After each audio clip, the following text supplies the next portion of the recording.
저녁까지 함께 예배하는 여러분들에게 또 하나님이 주시는 평강과 또 능력과 영적인 충만들이 있게 되기를 주의 이름으로 간절히 소망합니다. 세례 요한이 살던 시대는 이 디베르 황제가 통치하던 시대이고, 그는 본디오 빌라도가 유대 총독으로 있을 때 존재하던 그런 사람이었습니다. 유대인들이 유대 분봉왕이었던 헤롯 아켈라오를 부도덕하고 잔인한 인물이라고 로마에 고발해서 이 로마 제국이 그를 추방시키고 총독을 파견하기 시작했는데요. 그 사람이 바로 본디오 빌라도였습니다. 당시에 이스라엘은 네 구역으로 나뉘었고, 로마 총독과 3명의 분봉왕이 다스리고 있었고, 대제사장이 2명이 있었는데, 원래는 대제사장이 1명이 죽을 때까지 직임을 맡아야 되는 겁니다. 그런데 그때는 장인과 이 사위 관계인 안나스와 가야바가 이제 함께 이 대제사장직을 맡고 있는 조금 이상한 구조가 당시의 모습이었죠. 이처럼 당시 이스라엘의 정치적 상황과 종교적인 상황, 이 상황은 몹시 혼란스럽고 어려운 날들이었습니다. 그래서 로마 제국은 이스라엘에 대한 통치를 강화하였고요. 하나님과 상관없이 사는 유대인 분봉왕들은 난폭하고, 또 종교 지도자들은 자기 권력만 추구하고, 또 이제 그런 끔찍한 그런 시대가 되고 말았습니다. 이러한 권력의 시대가 계속되면서 결국 사람들은 이 광야나 빈들로 도망쳐서 무리를 형성하게 되었는데요. 이때 세례 요한은 그러한 무리들에게 이제 인정받고 또 지도자로 인정받던 사람, 그러니까 빈들의 지도자 하면 바로 이 세례 요한이었죠. 그런 시대적으로 소외당하던 많은 사람들에게 희망을 주던 그런 사람이 바로 세례 요한이었습니다. 마태복음 11장 11절에 보면 예수님은 그에 대하여 평가하기를 내가 진실로 너에게 말하노니 여자가 낳은 자 중에서 세례 요한보다 큰 이가 일어남이 없도다. 그러나 천국에서는 극히 작은 자라도 저보다 크다. 이렇게 얘기하는데요. 물론 이 말씀에는 여러 가지 신학적인 의미가 담겨져 있지만, 일단 현실적으로 볼 때도 세례 요한은 큰 사람이었다라는 것을 알 수가 있죠. 그래서 오늘 본문을 보면 그를 따르던 제자들이 굉장히 분개하기 시작했어요. 왜 분개했느냐? 예전에는 여러 사람들이 자신들의 스승이었던 이 세례 요한이 있는 곳으로 찾아와서 이 세례를 받고 자기 편들이 되었는데요. 예수라는 분이 갑자기 등장하여서 이제 세례를 주니까 그곳으로 사람들이 모이게 된 겁니다. 그러니까 마치 의원으로 따지면 저기 병원에 가다가 갑자기 내 병원에 오다가 갑자기 저기 좋은 의사가 있으니까 다른 병원으로 가게 된 거예요. 그러니까 이게 이제 굉장히 화가 난 거죠. 굉장히 이제 화가 나고, 이 제자들은 자신들의 인기가 사라지고 이제 이 세례 요한의 주목함이 사라지게 되니까 하나님의 아들이신 예수님을 오히려 시기하고 질투하는 그런 현상이 벌어지는 게 오늘 본문에 나타나는 그런 상황이었죠. 성경에서는 의외로 많이 등장하고 있는 것들이 바로 어떤 얘기냐면 이 시기와 질투의 문제입니다. 시기와 질투가 아주 무서운 이유가 있는데요. 그 이유는 시기와 질투가 생기게 되면 진리를 절대 보지 못하고 시기와 질투로 인하여서 진리에 가까울 수가 없게 되는 거죠. 여러분 잘 보면 유대인들이 예수님을 죽인 이유가 어디 있었을까요? 왜 과연 유대인들이 예수님을 죽이려고 혈안이 되어 있었을까? 그 이유는 바로 시기와 질투 때문이었습니다. 그러니까 예수님을 하나님의 아들로 인정해버리면 자기들이 가졌던 권력이 다 사라져버리니까 예수님이 그 하나님의 그런 아들이신 예수님을 인정하지 못했던 그런 모습들을 살펴볼 수가 있게 되는 것입니다. 그래서 우리는 하나님의 아들이든 구세주이든 상관없이 무조건 그를 죽여야겠다라는 생각만이 가득했던 그러한 사람들을 볼 수가 있게 되는데, 사울왕도 다윗을 죽이기 위해서 혈안이 된 것은 바로 시기와 질투 때문이었습니다. 하나님이 세운 지도자이든 뛰어난 사람이든 그건 그에게 관심의 대상이 아니었죠. 그저 사울의 눈에 다윗은 자신보다 젊었고 또 뛰어나고 하나님께 인정받고 있는 그런 사람이었기 때문에 사울은 그러한 다윗이 마음에 들지 않았습니다. 결국 사울은 평생토록 다윗을 죽이기 위한 삶으로 사용되고 말았습니다. 저는 오늘 본문을 좀 묵상해 보면서요, 과연 세례 요한의 마음이 어땠을까? 어땠을까 이런 생각을 좀 해보게 되었는데, 분명히 지금까지는 자기의 시대라고 해도 과언이 아닐 정도로 분명히 그 많은 사람들이 자신을 쫓아다녔고 또 굉장히 인기를 누리고 많은 영향력을 끼쳤던 시대가 이 세례 요한이 살아가던 그런 시대였습니다. 그러니까 이 요한복음 3장 이전까지 이 시대의 짧은 시대 속에서는 이 빈들 속에서 최고의 지도자 하면 세례 요한이었고, 또 많은 사람들이 세례 요한을 추앙하면서 그는 지도자로서 인정받던 그런 사람이 그런 요한이었죠. 그런데 이제 예수님이 딱 등장하면서 자기는 이제 물러나야 돼요. 자기는 물러나야 되고 이제 자기는 이제 그런 역할들이 다 끝난 상태가 되어버리고 만 것입니다. 이것은 이미 태어날 때부터 이 세례 요한에게 주어진 운명이었고 또 사명이었는데요. 그런데 여러분, 이게 만만치 않은 일이죠. 정말 믿음이 있다고 해서 이러한 일들을 받아들이는 게 과연 정말 쉬운 일이겠습니까? 그럼 연예인들이 가장 싫어하는 것이 있다 그래요. 그거는 바로 시간이 흐르는 것이라고 이야기합니다. 다시 말해서 연예인들이 가장 겁내하는 게 자신이 늙어가는 모습을 보는 게 굉장히 싫다 그래요. 그래서 젊었을 때는 사람들에게 인기도 많고 맨날 주인공 역할만 하다가 나이가 들면 들수록 이 주인공에서 벗어나고 뭔가 비중 있는 역할도 잘하지 못하는 것 같고 자꾸 조연으로 밀려나게 되니까 그 허탈감이 만만치 않다라는 겁니다. 그래서 우울증에도 많이 걸리고 심지어는 자살할 생각을 많이 하기도 하고 또 자살하는 데까지 이르기도 하는 것을 우리는 잘 알고 있습니다. 그만큼 자신의 인기를 양보하고 빼앗기는 것은 이 사람에게 가장 힘들고 어려운 일이 됩니다. 그러나 오늘 본문에 등장한 세례 요한은요, 어떤 모습을 보이냐면 이 믿음의 모습을 보이게 되죠.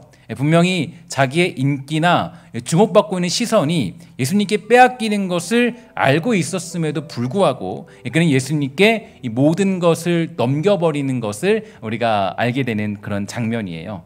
하지만 이 세례 요한의 인생에서 이 시간이야말로 정말로 중요한 시간이었습니다. 그는 좀 더 좋은 길, 또 세상에서 보기에 성공하는 길을 충분히 만들 수도 있었겠지만 세례 요한은 하나님께서 주신 사명과 길을 따라서 자신의 길을 포기하게 된 것이죠. 그러면 세례 요한이 그 세상의 길을 버리고 사명의 길을 따라서 예수님의 길을 예비할 수 있었던 이유가 과연 어디에 있었을까? 그는 어떻게 그 길을 갈 수 있었고 그 믿음의 길에 순종할 수 있었을까요? 그 이유가 두 가지로 우리가 생각해 볼 수 있겠는데요.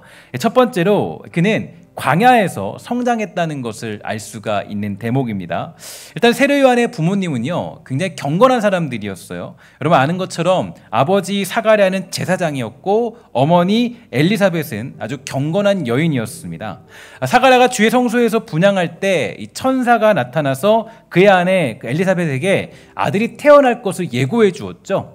세례 요한이 태어나면 주 앞에 큰 자가 될 것이고 또 이스라엘 자손을 하나님께 많이 돌아오게 할 것이고 또한 주를 위하여 세운 백성을 예비할 것이다, 이렇게 말해 주었는데, 이런 약속을 받았다면 우리가 생각하기에 그는 최고의 학교와 최고의 교육과 환경에서 여러 가지 훈련들을 받아야 될 것이라고 그렇게 우리는 생각을 하게 되죠. 그래서 뭐 명문대학교도 가야 되고 영어는 기본적으로 해야 되고 뭐 어느 정도 실력을 가져야 하나님께 쓰임 받겠다, 이런 생각을 하게 되죠. 그런데 이 세례 요한의 삶을 보면 그렇지 않아요. 그의 모든 인생을 한마디로 요약하면 그의 인생은 광야였어요. 그러니까 세례 요한이 그 하나님께 쓰임 받은 것은 어떤 좋은 대학교에 나왔다거나 아니면 좋은 학교나 어떤 좋은 명문 대학교나 뭐 그런 어떤 혈통적인 부분들에서 능력적인 부분으로 쓰임 받은 것이 아니라 그의 인생이 쓰임 받을 수 있었던 것은 광야라는 어떤 학교, 광야 학교에서 그가 쓰임 받을 수 있도록 준비되었다라는 것입니다. 왜 세례 요한은 그러면 광야에서 성장했을까? 아니 왜 하나님이 사용하신 인물들은요 한결같이 이 광야라는 곳을 지나게 되었을까? 여러분 모세 어땠습니까? 모세도 보면요, 모세도 이 왕궁에서 그냥 잘 준비되면 좋았을 것 같아요. 근데 모세도 보면 거기서 끝나지 않아요. 모세도 이 왕궁에서 끝나지 않고 왕궁을 지나서 어디로 가죠? 광야 학교로 입학을 하게 됩니다. 그리고 이스라엘 백성들도 그냥 가나안 땅에 들어가지 않고요, 이스라엘 백성들도 어디로 가냐면 바로 이 40년을 광야에서 보내게 되고, 사도 바울도 사도로 인정받기 전에 약 3년 동안 그렇게 시간들을 보내게 되고, 예수님도 광야에서 이 40일 동안을 금식하게 돼요.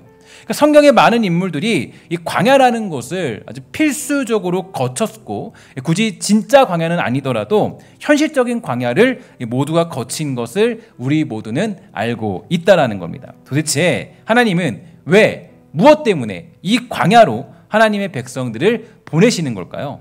여러분, 광야를 지나며라는 찬양 여러분 잘 아시죠? 제가 여러분들에게 몇 번 소개해드렸고 여러분들과 함께 부르면서 나눈 적도 있게 되는데요. 제가 이 가사를 보면서 굉장히 많은 은혜를 누린 적이 있습니다. 이런 가사가 있죠. 왜 나를 깊은 어둠 속에 홀로 두시는지, 어두운 밤은 왜 그리 길었는지, 나를 고독하게 나를 낮아지게 세상 어디도 기댈 곳이 없게 하셨네.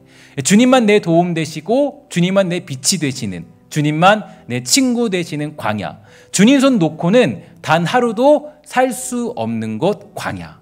그러니까 광야라는 곳은 뭘 배우냐면 하나님을 배우는 곳이에요. 그러니까 하나님과 함께하는 것을 배우는 것이고, 하나님께 쓰임받는 것을 배우는 것이고, 하나님과 함께 걸어가는 것을 배우는 것이고, 하나님만 바라보는 것을 배우는 것이에요. 그것이 광야라는 거예요.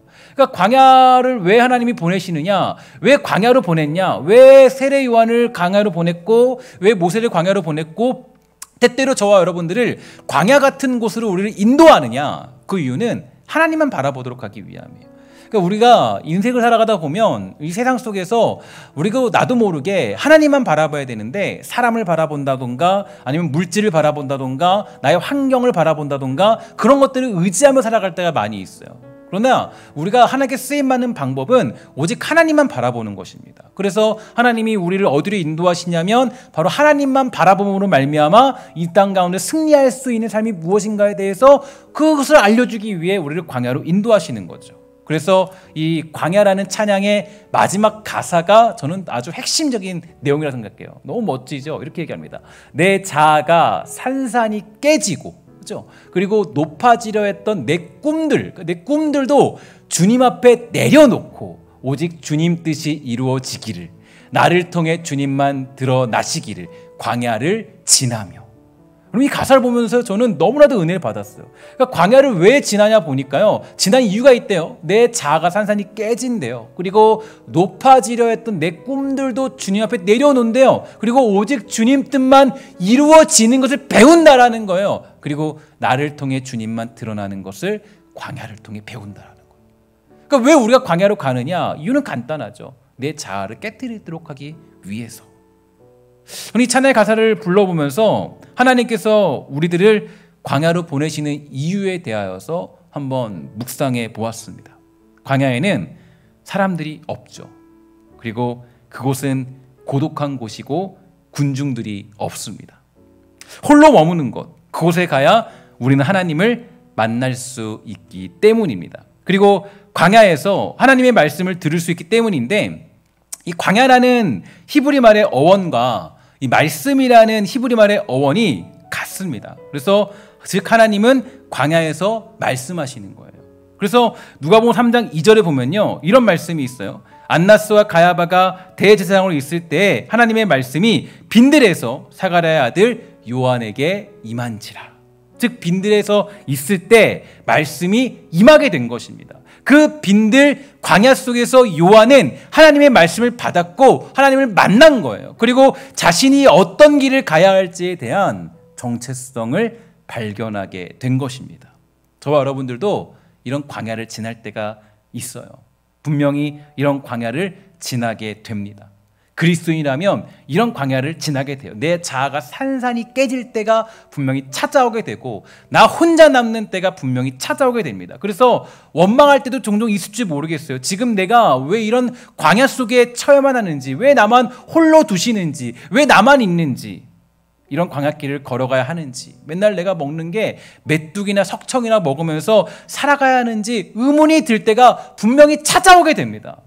그러나 광야는 하나님이 보내신 최고의 학교라는 사실을 우리는 기억할 필요가 있다라는 거죠. 우리가 생각하는 최고의 길은 사업에 성공하는 것이나 자녀가 잘 되는 것, 집안이 잘 풀리는 것이라고 생각할 수도 있겠지만, 하나님이 생각하는 최고의 길은 바로 우리가 광야의 길을 걸어가는 것입니다. 거기서 나의 자아가 산산이 깨지고 오직 하나님만 높이는 그 자리로 가는 것, 그게 유일한 하나님의 관심이 되더라는 거예요. 하나님은 우리에게 그런 관심을 두고 계십니다. 하나님이 우리에게 두고 있는 관심, 그 관심은 우리가 하나님과 어떤 관계를 맺고 살아가느냐에 있습니다. 하나님은 우리와 친구가 되고 싶어 하시고 아버지와 아들의 관계가 되기를 원하는 분이십니다. 하나님은 우리와 교제하기를 원하시죠.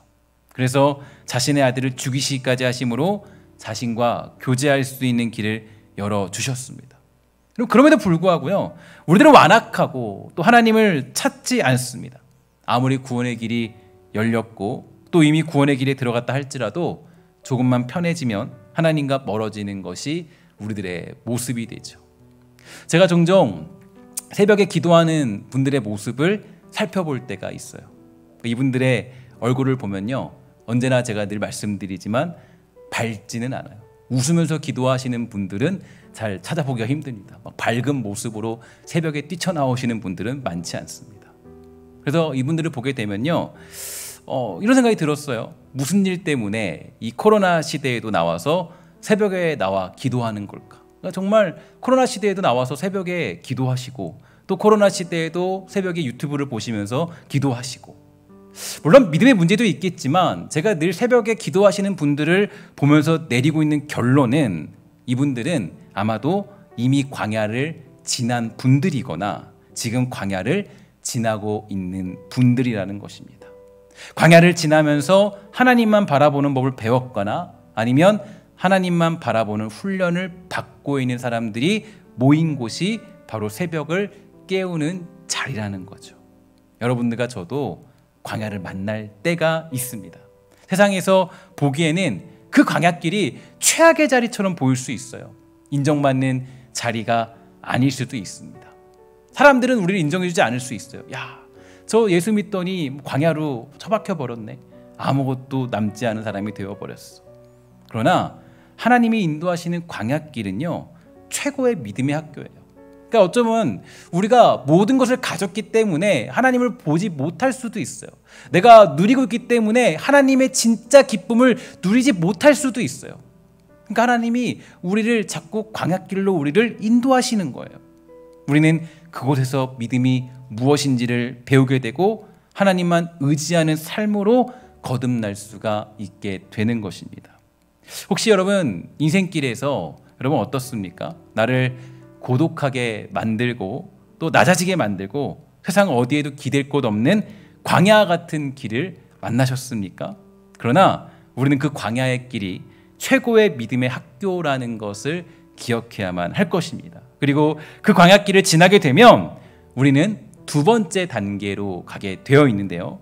이 세례 요한이 예수님의 길을 준비할 수 있었던 두 번째 이유가 있습니다. 그 두 번째 이유는 바로 자기의 정체성을 발견했기 때문이죠. 그러니까 자기가 누군지를 확실히 알았던 거예요. 그러니까 광야길을 통해서 내가 누구지? 내가 어떤 길을 가야 되지? 내가 무슨 사명을 감당해야 되고 내가 어떤 역할을 해야 되는 것인가에 대해서 확실히 그가 깨달았던 거죠. 세례 요한의 인생을 살펴보면 그는 자기 정체성이 분명한 사람이었어요. 즉 자신이 누구인지 무슨 일을 해야 하는지를 알았다는 거죠. 그가 유대 광야에서 회개를 외치고 세례를 베풀 때 많은 사람들은 세례 요한을 그리스도로 착각했어요. 야, 저 사람이 그리스도인가 보다. 저 사람이 혹시 우리를 구원하러 온 구세주 아니야? 이런 식으로 착각했습니다. 그래서 수많은 사람들이 그에게 나와왔고 그 앞에서 회개하면서 요단강에서 세례를 받았어요. 강력한 그의 설교를 들으면서 많은 사람들이 회개합니다. 그래서 사람들은 그에게 와서 물었죠. 당신이 혹시 그리스도입니까? 여러분 그때 어떨까요?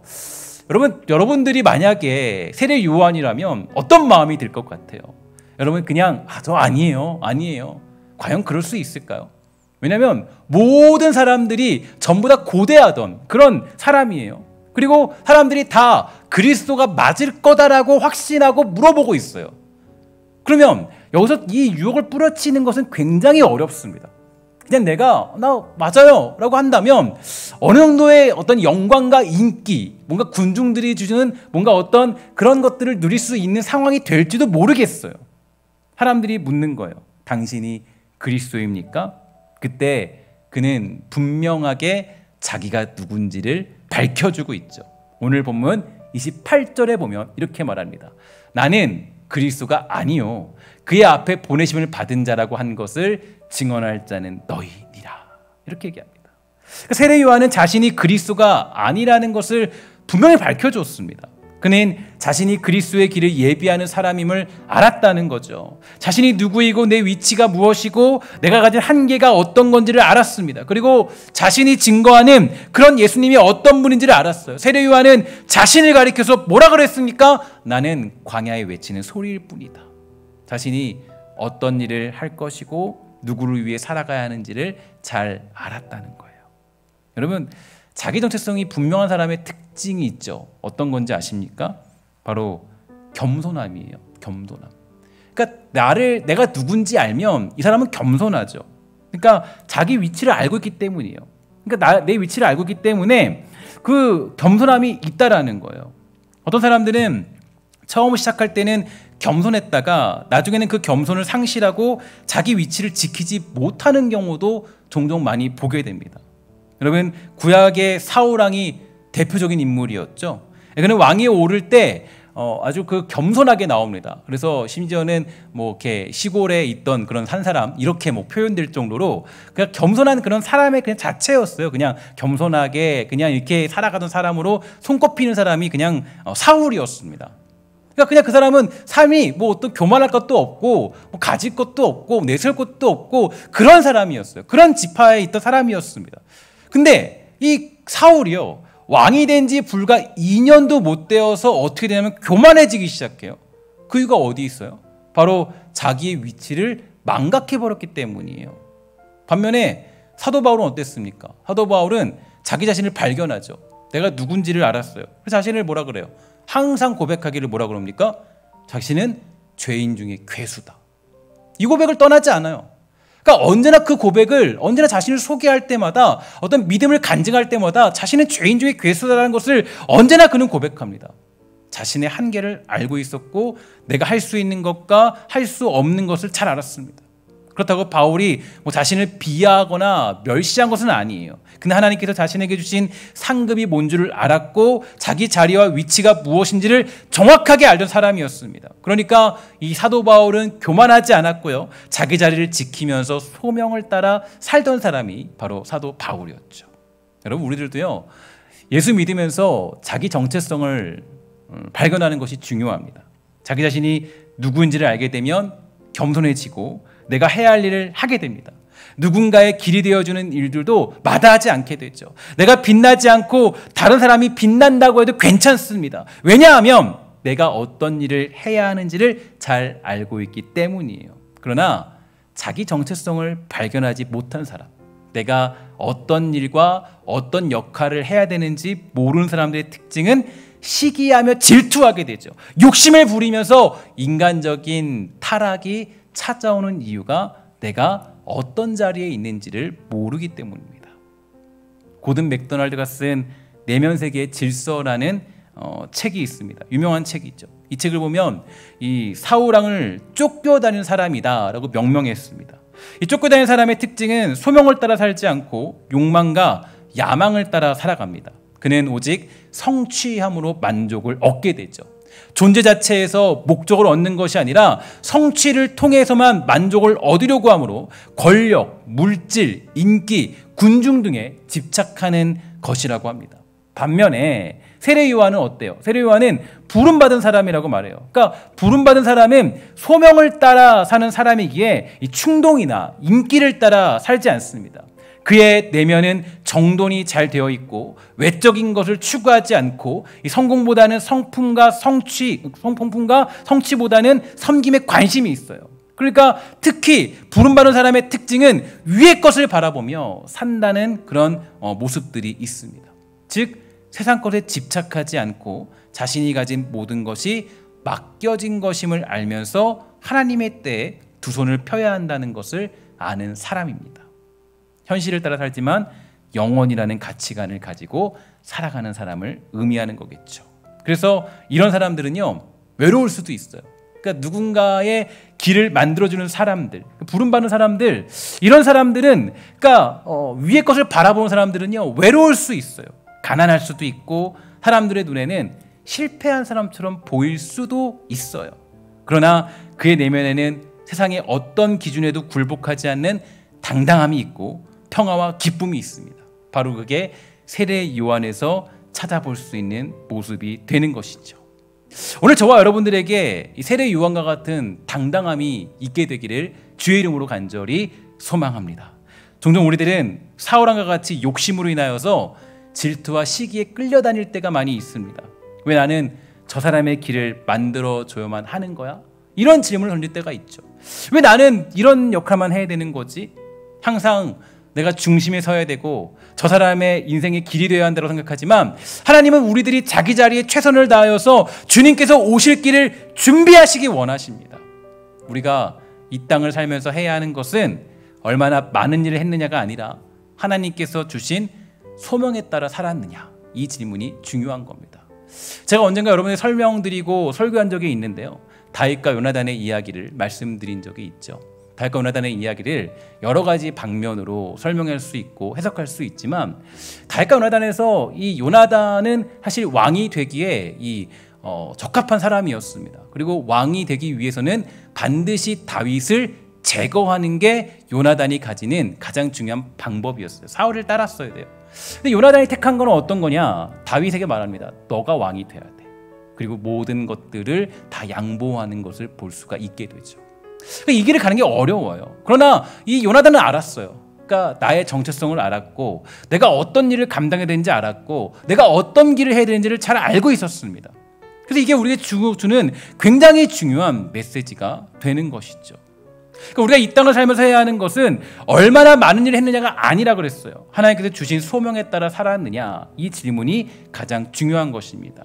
그런데 우리는 이러한 소명을 잊어버릴 때가 많이 있죠. 그래서 상대방을 인정하고 포용하기보다는 정죄하고 비난합니다.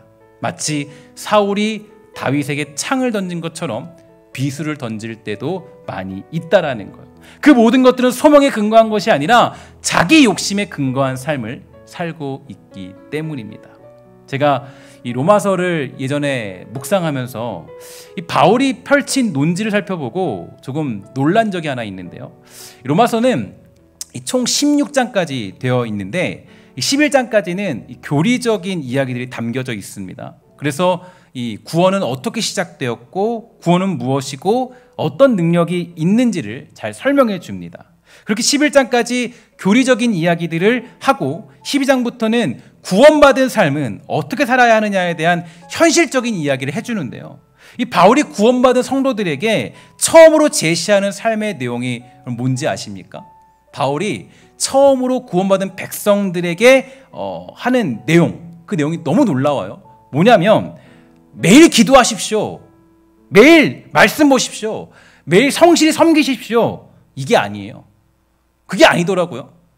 그러니까 바울이 그러니까 너 구원 받았냐? 그러면 여러분 보통 얘기하는 게 야, 매일 성실히 섬겨요, 성실히 기도해요, 성실히 말씀 봐요. 이게 맞잖아요. 그렇게 얘기 안 해요. 뭐라 그러는 거 보니까요, 12장 3절에 보면 중요한 말씀을 합니다. 이렇게 합니다. 내게 주신 은혜로 말미암아 너희 각 사람에게 말하노니 마땅히 생각할 그 이상의 생각을 품지 말고 오직 하나님께서 각 사람에게 나누어 주신 믿음의 분량대로 지혜롭게 생각해라. 저는 이걸 보고 충격을 받았어요. 왜 충격을 받았냐면, 보통 여러분 우리가 구원을 받았다 그러면 야, 열심히 말씀 묵상하세요. 열심히 여러분 정말 기도하세요. 열심히 여러분 주일 성수하세요. 이게 맞잖아요. 근데 사도 바울이 뭐라 그러냐면 이렇게 얘기해요. 뭐라 그러면 믿음의 분량대로 지혜롭게 생각하십시오. 믿음의 분량대로. 그러니까 이 얘기는 세례 요한으로 따지면 이 얘기입니다. 그러니까 세례 요한의 길을 걸어가세요. 그죠? 세례 요한의 길을 걸어가세요. 그리고 이 3절의 말씀이 끝난 다음에 뭐가 나오는지 여러분 잘 아시죠? 무슨 비유예요? 몸의 비유예요. 몸의 비유. 몸에 대한 이야기. 몸이 어떻고 이 몸이 어떻고 저 몸이 어떻고 누가 뭘 그렇게 하면 안 된다. 이게 바로 11장까지는 뭐라 그랬어요? 구원에 관한 이야기. 구원은 이렇게 받는 거야. 구원은 이거야. 그리고 구원 받았으니까 너 이제 어떤 마음이냐면 이제 너는 그 분량대로 지혜롭게 살아. 그리고 너 몸의 그 어떤 역할처럼 그렇게 살아야 돼. 너에게 사명이 있어. 그게 우리가 주신 명령이라는 거예요. 그 역할을 감당하는 거예요. 그러니까 우리 인생에서 너무 크게 욕심낼 필요 없어요. 너무 크게 내가 막 다 욕심낼 필요 없어요.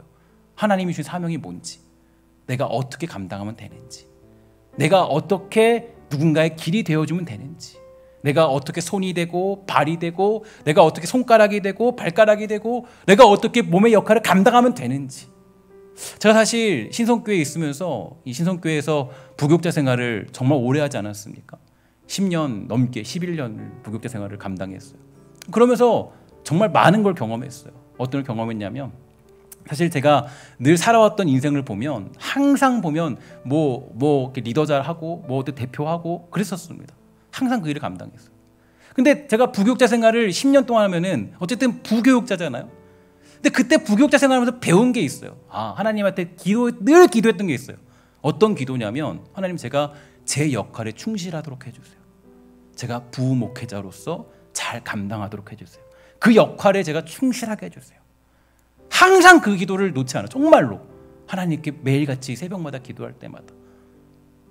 여러분, 정말 우리가 이 땅을 살아갈 때 이런 기도보다 중요한 것은 없습니다. 나에게 주신 직분, 나에게 주신 자리, 그 이상의 것을 품지 않는 것. 그러니까 오죽하면 사도 바울이 구원받은 백성들에게 가장 먼저 하고 싶은 말이 많잖아요. 욕심 부릴 수 있잖아요. 아니, 야, 너 다른 거 해. 이것저것 해봐. 너 좀 이것 좀 많이 해봐. 이럴 수 있잖아요. 근데 사도 바울이 뭐라 그러냐면 이렇게 얘기해요. 너 분량대로 너가 지혜롭게 잘 감당해야 돼.